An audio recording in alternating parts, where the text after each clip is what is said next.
Vous parler du film Barbie que j'ai vu cet été. Mais pourquoi parler de ça aujourd'hui? Parce que nous sommes le 6 octobre, journée mondiale de la paralysie cérébrale.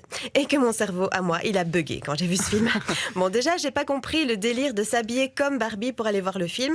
Et bizarrement, les filles qui s'étaient déguisées n'étaient pas déguisées en Barbie astronaute ou Barbie chirurgien. Non, c'était plutôt Barbie mauvais goût, à base de mini-jupes, décolletés et bottes cuissardes. Le tout dans un rose bonbon absolument dégueulasse. Alors, j'ai été très déçue aussi par le film. Après avoir vu les bandes annonces, je m'attendais à un film vraiment drôle. Et malheureusement, tous les gags sont compilés dans la bande annonce. Même l'histoire n'est pas beaucoup plus développée que dans la bande annonce. C'est un peu comme si pour ton anniversaire, on t'apportait la cerise sur le gâteau, mais sans le gâteau. Mais du coup, c'est juste une cerise, quoi, c'est nul. Mais ce qui m'a le plus dérangé, c'est le message soi-disant féministe.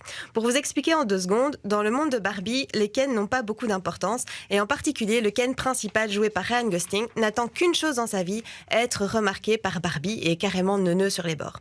Quand il se retrouve avec elle dans le vrai monde, il a l'impression que tout est inversé, que les hommes ont tout pouvoir. Le film fait donc une allégorie et compare les Ken du monde de Barbie aux je vous le donne en mille, aux femmes de notre société patriarcale. Comme si les femmes n'attendaient qu'une chose dans la vie, être remarquées par les hommes. Mais bien sûr, dans la tête de qui, franchement? Et un truc qui m'a dérangé aussi dans l'idée, c'est le t-shirt porté par Ken à la fin du film I am Kenough. Si on suit l'allégorie, c'est vous êtes assez en tant que femme, vous ne devez rien prouver aux hommes, vous n'avez pas besoin des hommes, comme si on était un sexe faible, comme si on était dominé et opprimé par le jeu du patriarcat. On n'est pas en Arabie Saoudite, qu'on soit en Belgique ou aux États-Unis comme le film est américain, on est dans des pays où les femmes et les hommes ont les mêmes droits et niveau mentalité, mai 68 c'était quand même il y a 55 ans, Woodstock 54, on ne vit plus dans les années 50 depuis longtemps et c'est malsain de sous-entendre que les vieux comportements machos sont encore d'actualité. Sinon, mon oncle Jean-Pierre sera à la mode, quoi. Jean-Pierre, c'est mon oncle. Bonjour Jean-Pierre. Bonjour.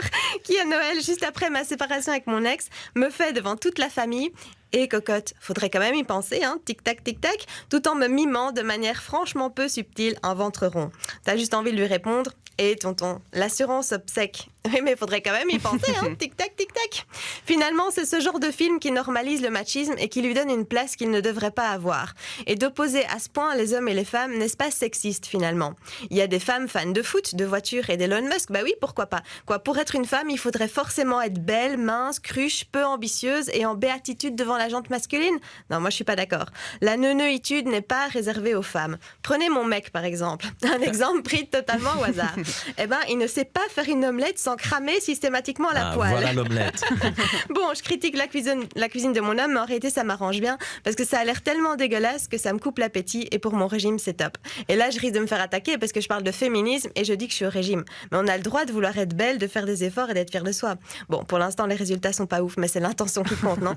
J'ai le même problème. Voilà. Et puis qu'on soit homme, femme ou non binaire, nous sommes tous des êtres humains capables de courage, d'empathie, de solidarité et de génie.